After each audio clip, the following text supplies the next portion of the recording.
let me just take a moment to tell you a little bit about myself. Tim Carroll, Director of Education Policy at the Metro Atlanta Chamber. I think you have everyone's bios that's up here on the panel, so I'm not going to go long into introductions, but I do want to highlight the report that Dana mentioned in the top 10. Opportunities Lost was an effort, a report that was put together by the Metro Atlanta Chamber and the Georgia Early Education Alliance for Ready Students, or GEARS, that really looked at challenges that parents face in healthcare and how it impacts workforce and economy. It's very important to the Chamber. It's the reason why I'm in this chair today, actually, is that policy and how it is impacting state revenues, how it's impacting workforce development, how it's impacting education, and that we feel as a chamber that this is incredibly important to the future economy of our state and the future viability of our region particularly. There's a number of challenges that are there. We're going to talk about a bunch of those with the panel today. I am going to start off by leading a discussion on quality. This is a personal point of privilege, I think, for almost all of us in this panel, is quality and what it means. And Commissioner Jacobs, I'm going to come to you first and talk about, give you an opportunity to talk about quality rated and what it means to the overall system and what it means to parents in particular. Sure. So quality rated is Georgia's tiered quality rating and improvement system for childcare. So I like to kind of set the stage because a lot of folks may confuse Georgia pre-K with childcare. And childcare is early learning for children birth until they get to that Georgia pre-K year when they're 4 years old. And in Georgia, there are about 4,600 childcare programs that are licensed by us throughout the state. But what we've been working on the last several years, because quality is so important for brain development and for future success, is increasing the level of quality among childcare providers. And we do that through Quality Rated. It is a rating system, so childcare providers voluntarily choose to sign up to participate in Quality Rated. And we provide on-site technical assistance, many grants to help them get started and get the resources that they may need, training for their teachers, and then once they receive that rating, which is a 1, 2, or 3-star, again, similar to a restaurant or a hotel rating system, they receive a bonus package of about $5,000 of materials to help them maintain that quality or even increase that quality, because it's a tiered system, so you can go from 1 to 2 to 3, 3 being our highest, but any star is a good star in Georgia. And that's important because that's the first step in quality, because we know how important that quality piece is. And Wandy is a provider, so she can talk to you more about what it looks like. We're there to support programs to increase that quality. Right now, about 34% of licensed child care programs have received that 1, 2, or 3-star rating. Even more than that, over 60% are participating, so they're in the process. We also know that quality is good for all children, but it's even more impactful for children of low-income families. And so at the end of 2015, part of our DECAL advisory committee made a decision that in order to continue to receive CAPS dollars, which is our child care subsidy program, child care programs needed to be quality rated, because we know that quality component is so important, especially for children of low-income families. And so we are working towards that goal. So December 31st of 2020, if you serve children that are on our CAPS program that receive a CAPS scholarship, you must be quality rated.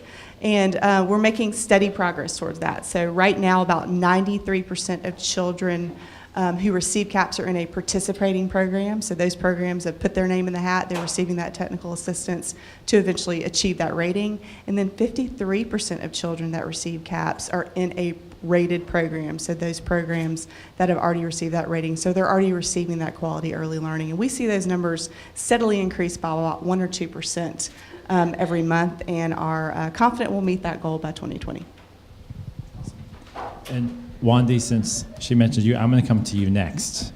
So, Wandy, you're in the business, and you are a business operator. Can you talk to us about, from your perspective, about quality and what that means to have a quality rated center? And particularly, I'm thinking of like a classroom setting, what it means to parents, what it means to you as a small business operator. Yeah, so quality, I think a lot of times we focus just on the educational aspect of it, but quality for us is really a holistic approach. We can't begin to just teach to the mind unless the whole mind, body, and soul, or the body and soul aspect are taken care of. So what does quality look like? It starts with us building partnerships with our families. And so that is so critical to everything that we do. Without that relationship, we know one of the, a good indicator for childhood success is the relationship between a child's teacher and the child and the child's teacher. So quality, yes, I would love to have a multi-million-dollar center in Atlantic Station, but that's not what our reality is right now. And to be honest, I know of some centers that are multi-million-dollar centers, and we're doing as good as, or if not higher quality than some of those centers. So quality is not really the building, but it's about the relationship between the teacher and the child. Because you can have a brand new multi-million-dollar center, but if your teachers aren't trained well on how to work with children, then it's a moot issue. So DeKalb has put a lot of resources in training our teachers, and I tell everybody, what is your biggest, or they ask me what your biggest fear is. I'm not worried about child enrollment, where kids are going to come and go. I'm not worried about the parents. It's my teachers are my biggest resource. Without quality teachers, it just goes away. So DeKalb has put a lot of investment in teachers. So what does that mean? 3 years ago, I had no idea about PBIS, which is Positive Behavior Interventions and Supports. So now my teachers understand when a child is cutting up in the classroom, they don't send them to the corner, because what are they going to do when they're in the corner? They're going to peel the paint off my walls, right? But that's what we're taught, go stand in the corner. So now my teachers understand, have the child just take deep breaths. I'm thinking that's just Mr. Rogers stuff that you see on television, but the stuff really, really works. And so if we invest in our teachers, that's how you get to the quality, and everything else falls in line. And Commissioner, do you want to talk about some of those resources that DeKalb does for teacher professional Sure. development? So the workforce is absolutely the most critical piece of it, and it really is. That quality piece it's about, it's so much about the structural environment, but it is really about that teacher and that teacher-child interaction, and that's the hardest part. And when you look at the early learning workforce, most of them don't have a bachelor's degree. We do require a CDA for a lead teacher. We have a DeKalb Scholars Program that we invest about $3 million a year to encourage early learning teachers to go back and get a credential from TCSG, whether it's a certificate or diploma or associate's degree or whatever it may be, and then stay in that field, because retention is also an issue, because we are also investing the technical assistance resources through our R&R, or resource and referral network throughout the state. But when we invest this technical assistance and get these teachers ready to perform this quality, and then they leave, it's like our resources are going down the drain. So it's not just about recruitment, but it's also about retention as well for the workforce. And since we're on education, Elena, I'm going to come to you. Do you want to talk to us about maybe challenges for your students in childcare at Atlanta Technical? Sure. So again, my name is Elena Chance, and I'm the Director of Student Success at Atlanta Tech. And I work in an office that's pretty much is the hub of enrollment services at Atlanta Tech. So students come in to get information and assistance with admissions processes, selecting their courses, and advisement. And so during that advisement and the selection of courses, we often are the first line of hearing about the barriers that a lot of our parents are having as it relates to getting enrolled in college and also staying in college. We hear about issues pertaining to transportation, childcare, as we're discussing, as well as financial lack that they may have. And so as we are working with students in selecting classes, we have those hard conversations. How do you balance being possibly a full-time or a part-time student, as well as working full-time or part-time, as well as being a parent? So those are the conversations we're having with students as we onboard them coming to college. Additionally, I was a part of Parent and Children Thriving Together initiative, a 2-gen initiative headed by DeKalb in 2018. And one of the last activities we did was to actually do a parent survey for students at Atlanta Tech, as well as at quality-rated child care centers in Clayton County. And so I have some of the information that some of the parents actually said. So they said that when it comes to being a student parent, their biggest concern is childcare, number one. Number 2 was paying for college. Number 3 was transportation. Number 4, time management. Number 5, balancing all their different roles. They also share that when it comes to what support they need from colleges, they actually want some support in budgeting and managing their finances, which I thought was pretty interesting. They also talked about time management and balance, career planning, and healthy parenting. So one of the things that we're noticing that our students, once they're on campus, they want to learn from colleges how to stay on campus. And so that's something that we're trying to do at Atlanta Technical College. So with the collaboration that we've had with some of the different resources with DECAL and the quality rated child care centers, we have really gone through a process of training faculty. So that is something that we can do for free. So we actually had a workshop series last Friday where we talked about transformative learning. How can we actually change the culture of our classrooms to make them more parent friendly? And so of course, there are some different, perspectives and thoughts when it comes to faculty, but we were challenging them not to have a cookie cutter approach, that you have to meet every student where they are and look at what their barriers are and be able to reach them in a different and individualistic way. And that barriers is an important one. I want to make sure that we keep a state focus on that too. And Commissioner Jacobs, I know you're really familiar with this about childcare challenges even outside the metro area and what that looks like for parents across the state. Can you talk about, I know DECAL's done a lot of work around making sure the various parts of the state are covered for quality rated, but can you maybe mention, just sort of set the stage for us on what it might look like in a more rural or South Georgia versus North Georgia or that kind of setting? Sure. So, access is absolutely an issue, the physical access, which is why we're increasing the number of quality rated providers throughout the state. Right now, quality rated is available in 156 counties, so we're missing 3. Child care is available in all 159. Georgia Pre-K is also available in 159, but I hope I'm not getting ahead, but I think we have to talk about the financial aspect of it as well, which we all recognize how expensive childcare is, and quality childcare is even more expensive, as much as college tuition, which is, it's hard for even a middle-income family to budget for that, especially in those early years. So one way we address that is through our CAPS program, which is our Child Care and Parent Services program, the child care subsidy program that helps pay for child care for low-income families who are working or going to school. And due to some additional federal dollars we received, we were able to substantially increase the rates that we pay to child care providers. So we increased the rate for infant and toddlers to the 25th percentile of the market rate. That was about a 20% increase, but even more substantially was the tier bonuses we pay for quality rated. So the way it works is you get a base rate, and then if you're quality rated, you get more. So in 1, 2, and 3. So at the 1 star level, you get 10% over the base. At the 2, it's 20, and then at the 3, it's 40. And that was about double what our rates were before October 1st. And we hope that that will incentivize providers to become quality rated, help them maintain and increase. We hope it will trickle down to their teachers and their workforce so they can pay them more. And then we also made a change to the family fee, because for CAPS, families do have skin in the game, as we like to say. And our family fee structure was confusing, and oftentimes it was just too much. And so we took some time to simplify that, and what we know through best practices is, especially families with low income, they shouldn't have to pay more than 7% of their income for childcare. And so the way our rates work now is you can pay 0 if you're very, very low income or maybe have no income, but no one's going to pay more than 7% of their income. So we also hope that incentivizes families to go towards quality rated, and you get a 15% discount on your family fee if you choose quality rated. So we're trying to put all the additional resources that we were surprised to get from the federal government towards quality rated to push that quality throughout the state. That's great. Wandy, I want to come back to you while we're on finances.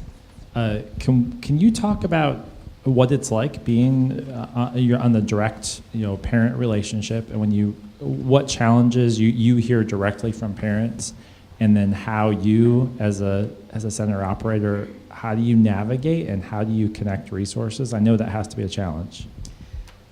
Yeah, it's never the kids, it's the parents that keep us up at night most of the time. So resources. My center is located in Forest Park, which is the largest city in Clayton County. I'm sure everyone's heard about the United Way Child Wellbeing Index. Clayton County has the lowest score among all the metro counties, metro Atlanta counties. So guess what that means? I want to provide top quality care, but if all of my parents or most of my parents work at McDonald's making $7.25, I don't care how good I want to provide service or how much I want to provide, my income that I'm getting from my low income wage earners is not going to be like my friends at in Buckhead or somewhere else that can provide and do more because they have more resources. So just in the interest of being completely transparent, this is my 25th year at the center that I work at. I work for my mother. That's the only way I would be able to make that statement because she's fired me multiple times. When we first started, we just didn't have the resources to do the type of quality initiatives that we wanted to. I think it was in 2008 or 2009, there was this program that was called QRS-9, which was for programs that were deficient. We didn't know that we were even could be word deficient, but that's another story. So DeKalb came out with some, small buckets of funding to help us move towards quality. We got there, and then Quality Rated came. When Quality Rated came, and anybody that goes to that info session, it's really gonna make you, put your fork in the sand and decide, is this for you? When I went to that first Quality Rated meeting, I heard what they had to say. I said, Mom, this sounds like it's something that's really, really awesome. It's really gonna, the staff are gonna have something to, it'll boost morale, it'll give us a goal to work towards, but most importantly, that process will improve quality. And my mom was like, great, but I said, well, the downside is we're gonna have to get rid of 90% of our staff.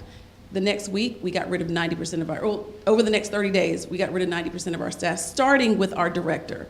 So it was a trickle-down effect. We know that if we want quality, leadership starts at the top. It's never a bottom-up approach. So investing in quality administrators that could deliver what we wanted was really critical. Some of the things that have increased our overhead when I look at now versus 3 years ago. With this Quality Rated subsidy grant, and that's something else I'm sure Commissioner Jacobs could talk about, and we're able to get 40% more of our income on top of some other things. So just imagine if you're getting, $5,000, we get 40% of $5,000 every week added to our budget, which is meaningful. We can now pay insurance for our staff. So you're talking about those that want it.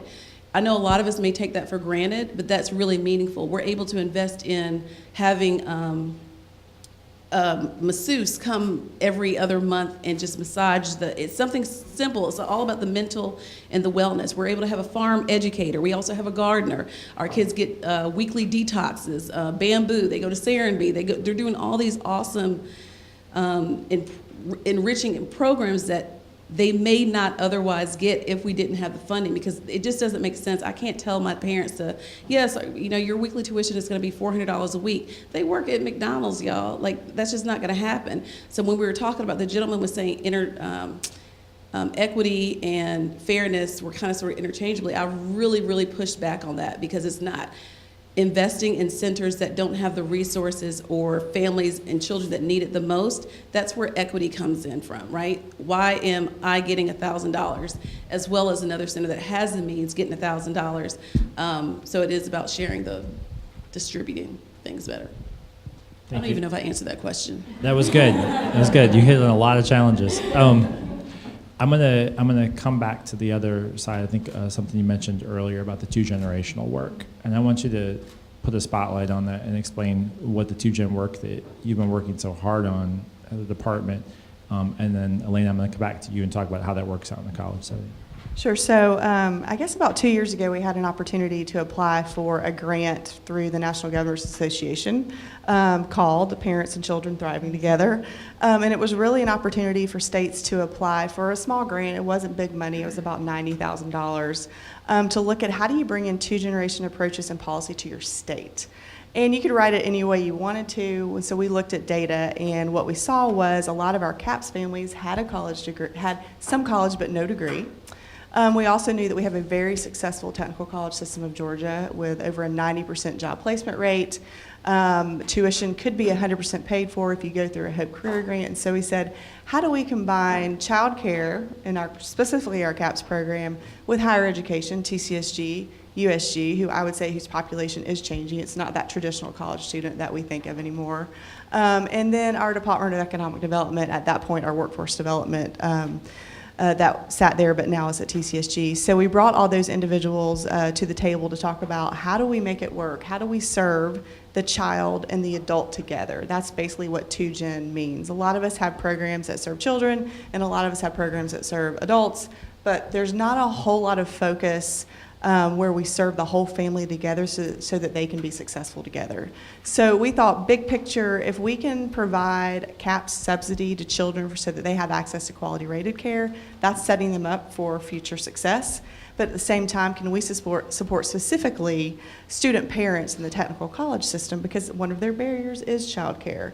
So they can complete that education, their child's getting a quality early learning experience, and it's just a win-win. So it was a lot of conversation and learning and statewide initiatives and learning all over the state. We also issued some local grants called our 2Generation innovation grants, which I know Elena, she can talk about because she was awarded one of those, and I know Wandy's a big part of that. And we will release another round of those this month as well. So at the community level, they can see what works for them, because we can talk about statewide policy all day long, but the work also has to happen at the community level. And they're doing some really innovative things. In Clayton County, Athens was one of our award winners, and they have funded a student parent that is actually a student parent at Athens Tech. And she talks to other student parents about how do you access childcare and how do you make it all work. Bibb County was also another one that was a winner in that. Also at the state level in CAPS, we added a family support component to our CAPS program, which we've never had before. And what we heard about when we were transforming the CAPS program was families need more than just a certificate to pay for childcare. First of all, we call it a scholarship because it's part of their education, but they needed access to other resources, and we'd never had that interaction with families like that. And so we have about 60 family support consultants throughout the state that are field-based in communities to work with families and help them, once they get that CAP scholarship, first of all, help them find a quality rated child care program and help them understand the importance of that, but also connect them with other resources. And one of those resources is Technical College System of Georgia.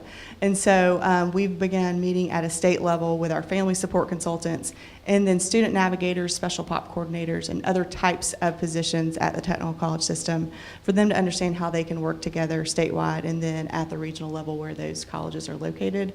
And immediately in that first meeting, a light bulb went off that our students need this access. And immediately a light bulb went off for our family support saying, well, we should be able to tell our parents that they can go to Technical College System. How easy is that? It's so accessible and affordable. So those are just a few small ways, and the work continues on 2Gen. I would love to see more 2Gen policy throughout the state. I'm going to come back to you on that agency piece a little bit. Elena, talk to us about what does that look like at the school level? What does 2Generation look like and mean for you? And talk a little about the grant if you'd like. Sure. So as I was said a little bit earlier, I actually was a part of a team in Clayton County with Wandy, with a member of Quality Care for Children and a representative from Clayton State University. So we all worked together to design programming as well as to look at ways for us to promote 2Gen education in Clayton County as well as on Atlanta Tech's campus. And we had a lot of interesting experiences, I would think, between the 2018 calendar year. So we went in thinking that we knew exactly what parents wanted and what they needed. And so we had a lot of different programming in evenings and daytimes for student parents to come out as it relates to some of the things I talk about, finances, talking about stress management, things of that nature. But we didn't factor in the actual timeframes that parents would be available. One of the things that we've noticed is that, student parents during the day, if they're in college, they're taking classes, and when they're doing their classes, they're going to work or they're picking up their children. So when do they have the time to actually attend this programming? So that's something that we were actually looking at. So we had to reassess and go back to the drawing board.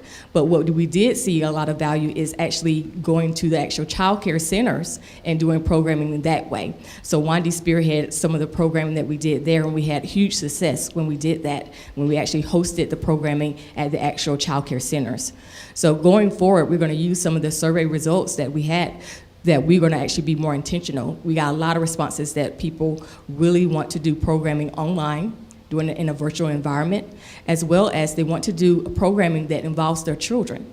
They want it to be, they want to bring their children in with them. So we are now in the process with working with Wandy in the Ready to Learn programming to actually go forward and to do some STEM programming and learning environments with that. And I think Wandy can speak a little bit more about the Ready to Learn initiative. That was a great segue, because the person who is over the Ready to Learn, which is Ashley over there, and she's with Georgia Public Broadcast Station. So we're partnering with her at our center, and it is, our families, they want more of those parent-child workshops, activities. A lot of times I think we make the mistake and think, oh, they need parenting classes so they can be better parents, or, there's some kind of, we talk to parents from certain social economic brackets in a position or from a perspective of lack. It's not always a perspective of lack. So if we empower them and whatever, we're meeting them where they're at, it's just as beneficial as some of the other programming. So the Ready to Learn program, correct me, Ashley,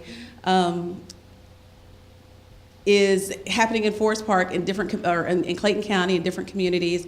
And it is science, technology, math, interacting on iPads and a lot of STEM, and we're going to be doing that at different locations throughout the county. And when you were asking him a little while ago about challenges, I cannot tell you enough. Teachers' retention in early ed is such a challenge. I've said teachers are my biggest resource, and when they leave, they're my biggest resource. So I will share anything with anybody, but when people, do you have a referral for a teacher? Nope. Because we invest so much in our teachers, and once you find a good teacher, it's hard to get them. And we have such good intentions. I invited one of my teachers to go. We're going to the Georgia Organics conference in February in Albany. So about 5 of my staff members were all headed out there. We're taking care of their hotel, just everything. And that partly could not be done without that quality rated subsidy funding. So we're all going there, and I told one of my teachers I was going to take her down there, and she was like, yeah, but. And so she had this facial expression. I said, well, what's the but? We're taking care of like everything for you. And I thought she was going to say, I don't have a child care arrangements. She didn't want to take off because she's working a second job on the weekends. That just clearly went over my head. Like, I had no idea. So I would love to be in a position where we're paying our teachers at a rate comparable. It's not going to happen to K through 12. I don't know why. If we know brain development happens 0 to 5, why are we not investing more in our early ed teachers? But I would love to be able to pay them at a rate where they're not having to work 2 and 3 jobs, because when they are, they're coming to work the next day, they're tired. So what kind of investment, learning, all that good stuff do you think that they can have? So I'm about to go on a tangent. No, it's a good one. I think it's important to keep that in the conversation. We're talking about teacher pay raises. I don't know if, panel, do you want to add anything onto that? I know you've done some work around pay for 0 to 5 teachers. Anything you want to add? I mean, it is absolutely an issue. We just don't have the funding mechanism like K-12 has, or what we have in Georgia Pre-K. We were able to bring parity with our pre-K teachers and K-12 teachers a couple of years ago, which was much needed. But Wandy's right. On average, maybe they're paid about $9 an hour. So what's the incentive to stay? We can incentivize them to go back and get a degree, but then they know they can go to Georgia Pre-K or they can go to K-12 for a higher salary. So it is an issue. It's also a system issue, because childcare is a different system than K-12. It's not tied up in a nice little bow in 181 school districts. These are 4,600 private businesses. And as much as we try to support them with professional development, that's what we really do see a big increase in our professional development and retention when we do it well, because they feel like they're valued and they are a profession. It's not just babysitting anymore. And we've seen some success with that with our Project Little, which is our infant, toddler, language, and literacy classroom grants, where we bring in very intensive professional development for infants and toddler teachers and their director to bring in that language and literacy, which we know is such an important component. And we've only done it for 2 years, so it's a very new program. And one of the unintended, very positive consequences was we saw about 99% teacher retention. And it wasn't about an increase in salary as much as it was they were receiving professional development that they had never received before, and they were receiving data that they had never received before so that they could change their teaching practices. So it's not, yes, salary is an issue, but the professional development part is also important, which is something that I feel like we can do, and we are doing more of at DeKalb. Tip, can I say something real quick? So the other part, just to expand a little bit on what Commissioner said, now as the economy gets better and better, working in our industry is less and less desirable in some ways. So you can go to, like she said, the average salary is like $9, $10 an hour. They start at Walmart for $9, $10 an hour straight out of high school. So you have to have a very type of passion to come in here and deal with, children who have behavioral or parents that have behavioral. And I wanted to, did I say parents? No, sorry. I probably didn't mean to say that. It's just different. As the economy gets better, we lose a lot of our good teachers. But I did want to commend you all for inviting or putting early ed on the panel. One of our teachers, and I'll say this really quick, she is teacher of the year for Georgia. I bet y'all didn't know that, reporters that are in here. What's the name of it? Yeah. Oh, early learning, PBS Kids Early Learning Champion.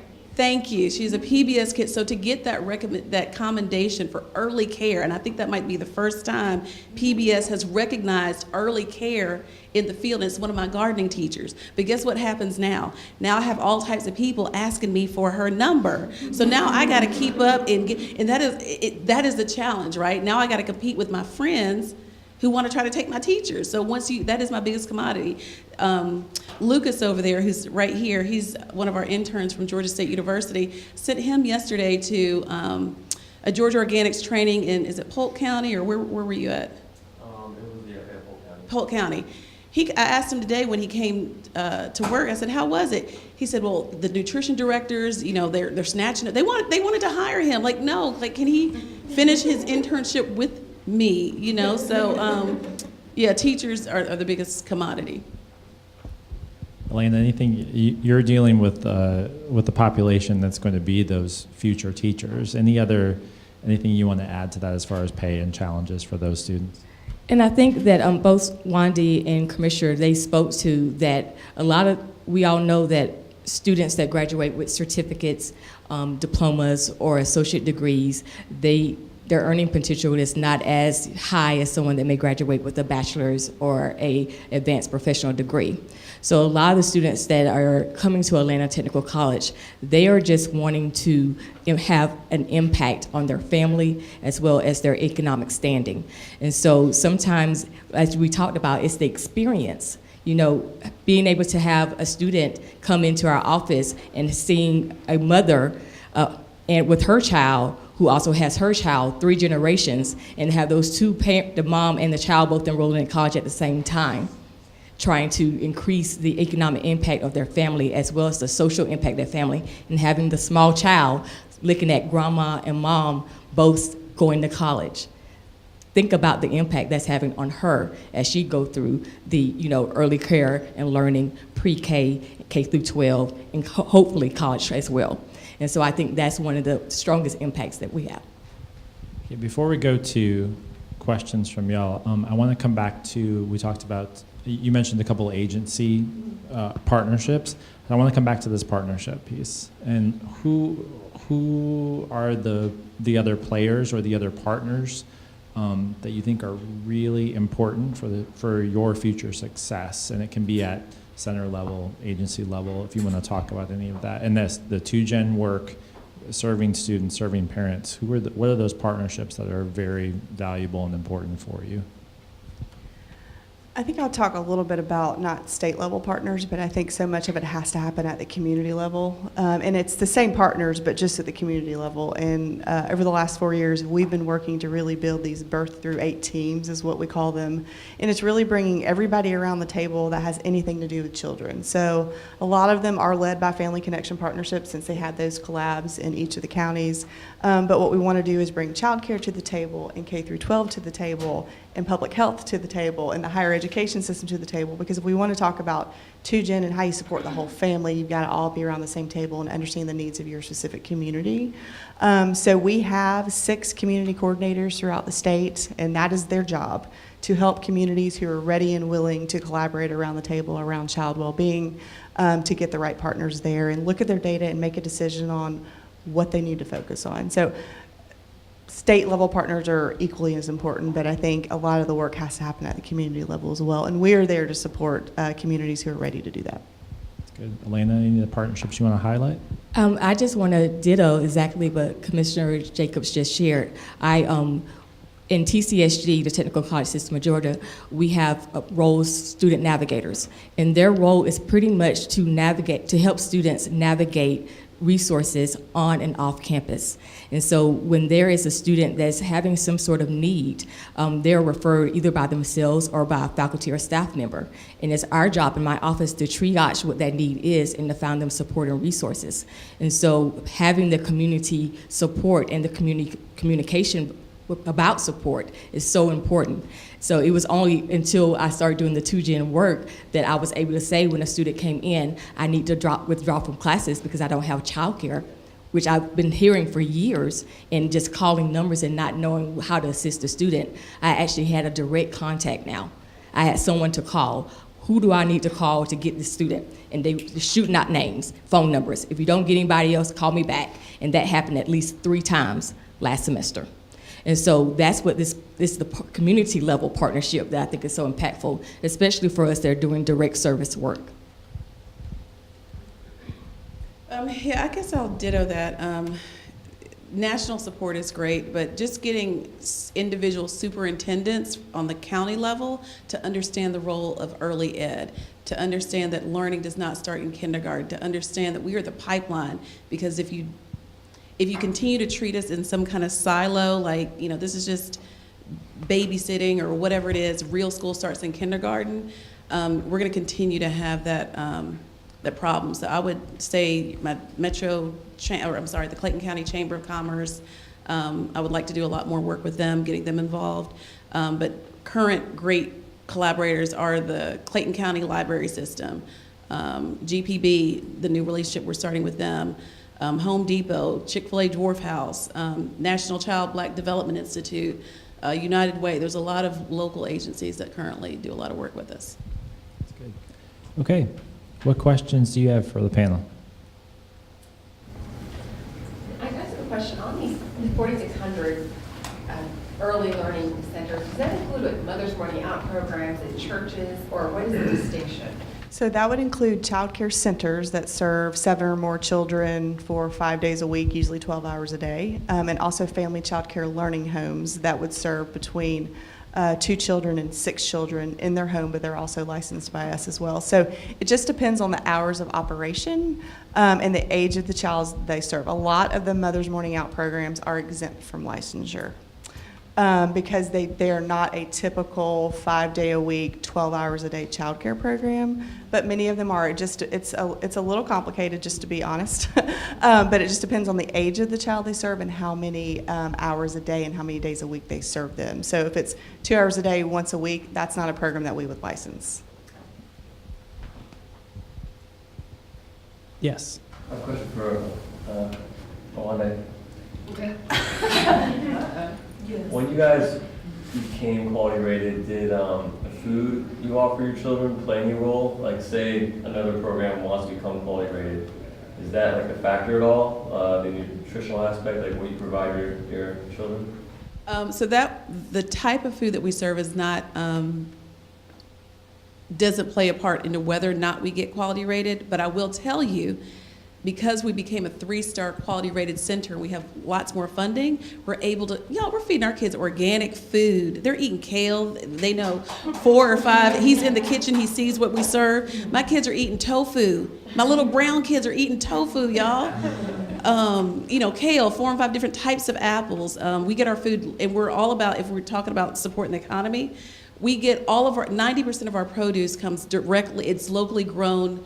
It comes from local farmers, so we're supporting the Georgia economy. We're not going to Sam's Club getting apples that come from Washington, supporting another economy. We're supporting our local agricultural industry. But if we did not have the quality rated subsidy grant funding, the type of food, because if we're putting a whole lot of processed foods into our kids that have red number 40, yellow number 5, all those dyes, You can't sit still and think in class, but if you feed them well and they have whole plants, cooked well, whole broccoli, raw broccoli, fresh, it's a totally different learning environment. Other questions? I was wondering if the commissioner could explain a little bit more about the CAPS program and how it works with quality rated. Sure. So CAPS is administered by DECAL. It's about a little over a $200 million program, and it serves about 50,000 children every year, so it helps their parents pay for childcare. We pay a base rate for any provider that serves children that meets a certain income eligibility. It's 50% of SMI to be eligible for CAPS. But if you're quality rated, the provider receives a bonus. So depending on your star level. So for a quality rated with a 1 star, you receive 10% over what the base rate is, 20% for a 2 star, and then 40% over the base rate for a 3 star. So we're trying to reward quality and recognize that it does cost more for quality. Did I answer your question? Yes. Okay. And after they get the star, how long, how long is that good for? How often do you go back and check to make sure that that level's been maintained or improved to go to the next level? So the star lasts for 3 years. We do an annual check-in, just a baseline check-in to make sure everything is still as good as we think it should be. But we also have licensing. So we are in programs twice a year with an unannounced licensing visit to make sure they are maintaining those health and safety rules. So if we see anything that causes us concern on the quality rated front, of course, our licensing consultants would let our quality rated folks know. But the star rating lasts for 3 years. Unless a program would like to go through sooner, they can choose to do that. Other questions? I'm just curious if any of you think that there's something that could be done sort of legislatively that would help expand access to quality care, or is it more of a local issue?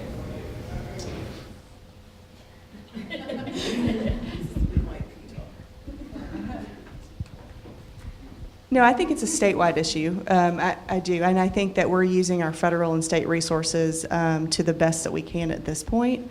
But I really think it, and I know this is not popular to say, it all comes down to the cost of quality.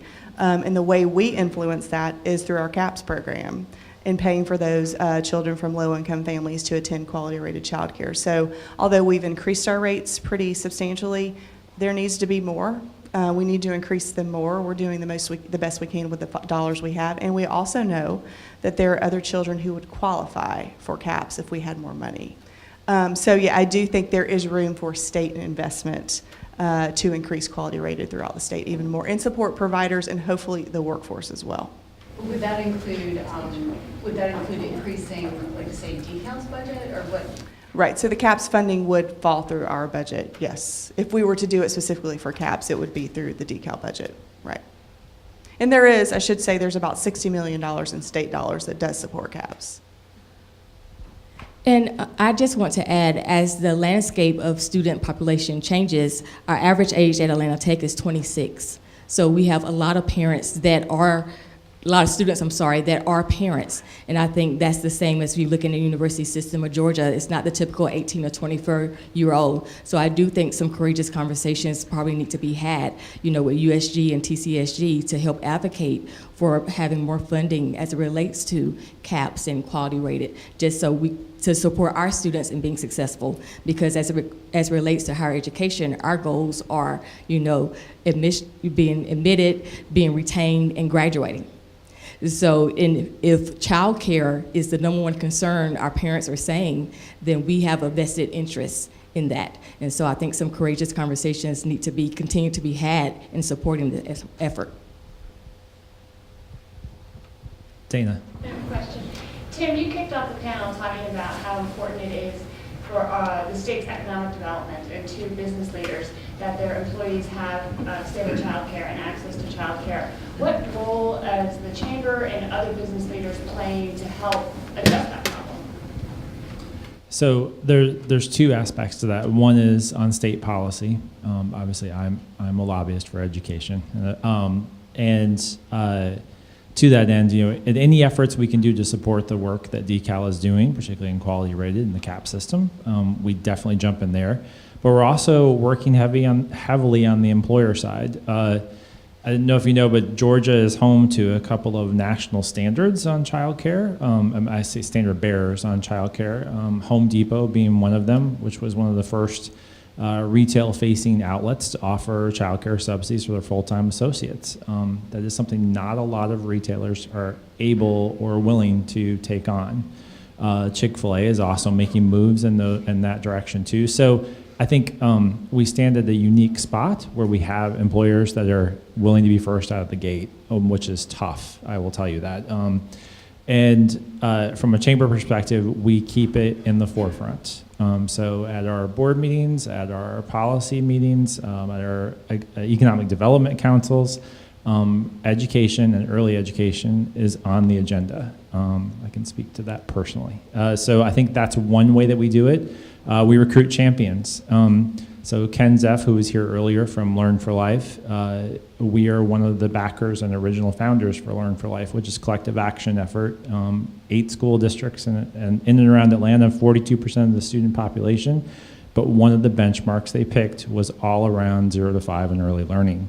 Technically outside the K through 12 system, although they realize that it's important. So that is sort of one way that we keep the chamber engaged, and we bring in other business leaders to work on that effort. They sit on the board of that organization, and they help guide it.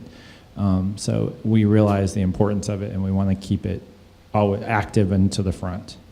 What about other big employers like Coke and Delta? I mean, Delta's like the state's biggest employer, right? So what are they doing? It varies a little bit. It kind of reminds me of like how school districts adopt policy across the state, right? Like everybody moves at a different pace, but they're all moving in the direction. So some of the employers are adopting it fast and moving quickly, and others have to figure out what's right for them. And sometimes it's not always the right first move, and they have to go back. I'm not saying that that's Delta's case. But for a lot of the employers like Coke and Delta, they have different employee populations at different places. So you have a corporate center, you have distribution centers, you have retail centers, you have all these different settings where childcare and how that works for those employees varies by those locations. It just does with makeup and the hours that they serve. I use hospitals as an example. Even hospital by hospital, it can vary quite rapidly. So if you look at some of the Children's Healthcare of Atlanta sites that offer childcare, that is going to be different than going to Athens Piedmont, which has on-site full-time childcare. So it just, I say that not for excuse, but just that it's not a standard case employer by employer. Every one of them so far has been a little bit different from every else, and how they start has been different. Some of them find out that on-site childcare is not the way to go, and that having backup care, emergency backup care, is a much better option for their employees. I believe King and Spalding and Troutman Sanders and a couple other firms that are on our board have gone down the road. One has on-site childcare because that's what works for their employees. The other has backup, subsidized emergency backup care because that's what works for their employees. They're very similar makeup firms, but how that plays out is very different. Does that kind of answer your question? Like it's a little bit. Well, I was just wondering if like some of the bigger employers do things like you mentioned the Home Depot subsidies, because even if you have on-site care, which Home Depot does, all of your employees can't possibly use that. I mean, their waiting list is a mile long. Like, so yeah, I guess I was just curious if some of the bigger employers are also offering subsidies or something that they can, some kind of benefit to their employees that do that. Yeah, and I will tell you that the companies and the industries where you're seeing those adopted more quickly are the ones that are generally facing a tighter workforce crunch. So the tech sector is now moving to that same spot where they're struggling with this question really quickly. I think the companies, particularly at the corporate level, some of them figured that out, and now they're expanding to the retail where that workforce crunch has started to happen as well. Does that answer your question? Like a lot that's what's driving a lot of the pace of change for companies. I just have kind of going along that line, maybe pulling what you said about equity and fairness. So I remember a couple years ago in this forum, we had Stacey Abrams in here, and we were talking about pre-K funding, and I cover North Fulton, and so we have pre-K when I think it ought to be more income-based, because we have a lot of people that take pre-K that from an income level don't need it. I'm just wondering what the appetite for the conversation is to take those Hope dollars dedicated for pre-K and expanding them more equitably to be able to include early learning and pre-K. Because I think if you allocate them equitably, that they would go a lot farther and have a lot more impact. Because right now it's fair, everybody has access if you're in line. Just wonder what the appetite is for that at the legislative level. I have a lot of thoughts on that. Do you want to talk to me about pre-K? I would defer to you, Tim. So from it reminds me very much of Hope Scholarship and needs-based aid conversation. It's very similar, where you have a pot of money that does not cover 100% of our 4-year-olds, but there's well, there is, but you also have the difference where it's not necessarily it's not an income-based or a needs-based model. It's more of a per seat per classroom model, right? Am I speaking to that right? Like, yeah, there's a certain number of seats that you have to establish before you can get that pre-K, lottery-funded pre-K classroom. So I think appetite might be a longer stretch. I think where we're looking at more is the importance and value of 0 to 5, what those early learning, because we still have some work to do there. Talking about the value of high school diploma, a college level certificate and degree, that has been in the conversation a long time. The value of early ed, the value of quality rated early education, I think for a lot of policymakers, a lot of lawmakers, is newer for them. It's not for those of us who work in it, but it is for them. So I think we're looking at a maturity problem here too. We've got a lot more work to do in education and educating our policymakers and lawmakers on what early ed is, what quality rated is, the value and importance of it to the entire workforce development system. That's where I am right now. So appetite, not quite, but there's definitely an appetite for information. Let's put it that way. Other questions? All right, so I'm gonna go back down the line one more time. Sorry, Steve, didn't make you do it. I want to give one more chance. I like talking to these ladies. I'm sorry. So one more chance. I want you to talk about if there's what's the next major opportunity or challenge for you for the next couple of years in the work that you're doing, and then in that you might want to talk about where do you see yourself in 2 years if you're meeting those big challenges you've got. What does that look like in 2 or 3 years for you? Anybody want to go first? I mean, I'll say right now our big focus at DCAL is that 2020 deadline to make sure that all providers who serve children with CAPS are quality rated, because that's where we know we're going to get our biggest bang for our buck, and our ROI and all the research is pretty clear on quality early learning, especially for children from low-income families. So that's our next step. We will always continue to raise the bar on quality. But what we don't want to do is continue to move the finish line for child care providers, because if we keep doing that, they're eventually going to give up, and we don't want them to do that. And they have been with us from day one. It's a voluntary system, but they have been with us from day one, and we want to continue to support them and make these deadlines with them and reach those deadlines and then begin to increase the bar. So it's also always about continuous improvement for us at the right pace to respect child care providers. As it relates to Atlanta Tech and possibly a technical college system of Georgia, I do think that, again, our success metrics are retention and graduation. So if we can provide a way to increase our retention numbers as well as our graduation completer numbers, I think that will be a mark of success for us in the next couple of years. And knowing that our demographics are shifting or scaling up, that we have to be more intentional about the services that we have and be proactive instead of retroactive. I think that's what the approach that we've been doing right now. You come to us with the issue, then we scramble around and try to fix the issue. But can we have systems and solutions already laid out and have a strategic plan already addressing some of these barriers? I think that's where we're looking forward to going next.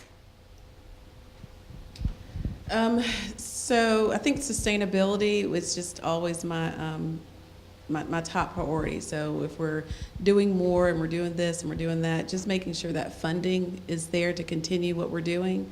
And like I said, without quality rated subsidy grant, we would not have a brand new fence. We wouldn't have all these awesome programs that we have. But thank goodness we've also been able to work with different foundations. The Kellogg Foundation has been a huge supporter and invested.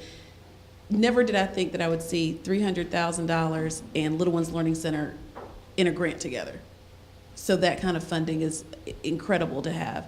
The Foodwell Alliance is another local agency here that has invested a lot of funding at our center. So just making sure that sustainability piece, and then most important, that continuity of care. If teachers, or if there's a turnover in those classrooms, it takes so much longer to, something as simple as potty training. If they're having a new teacher every month, because another provider is gonna offer them a 10-cent more or 25-cent more pay raise, that's hard. So just making sure that we have that good, strong professional development and continuity of care with the teachers.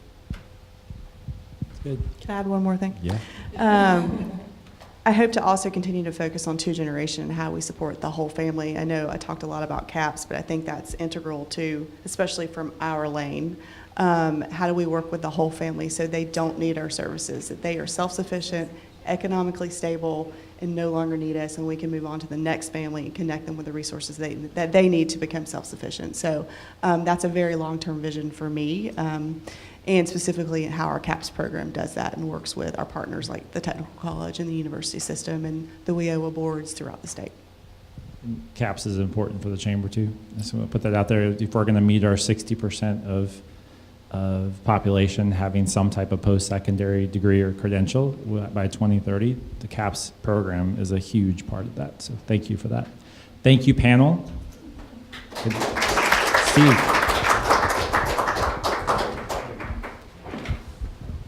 Since we're early, I'll take the last 15 minutes here. No, not really. I'll close this out pretty quickly. I'm Steve Dollinger, president of the partnership. 4 things to close this out. One, Martha, back to your point about the policy for CAPS on our EdQuest that the partnership's put together. Actually, it's under the second bullet there. And where Dana has expanded this out to be more specific with our EdQuest coalition, we specify CAPS as a part of that. So this is a good policy agenda, and we find a lot of other organizations are using this. That's exactly what we wanted to happen with that. Second, actually has 2 parts to it. One is to thank staff for a great job. Robert and Dana and the rest of our staff that pitched in to help do this for our 13th annual Media Symposium here, and thank GPB for hosting us. It's our 15th annual edition, but 13th time of being here. And the other part of that is to thank you for being here. Robert tries to listen to your input and gather that, as he said, and we try to deliver that to you. So I hope today was meaningful and worth your time. The third part would be in the packet you have Robert's card. That's how you get a hold of us. If you want to go more deeply on any issue during the year, Dana and I are available, and if we're not around the office, Robert will connect us and connect you. We'd be glad to help you think through some issues, sometimes look at both sides or 3 sides of an issue and try to figure all that out. The last part is the evaluation piece, the yellow sheet. We do very much value your input, so we can make this even better when you come back next year for the 14th annual Media Symposium. With that, thank you very much, and safe travels this afternoon.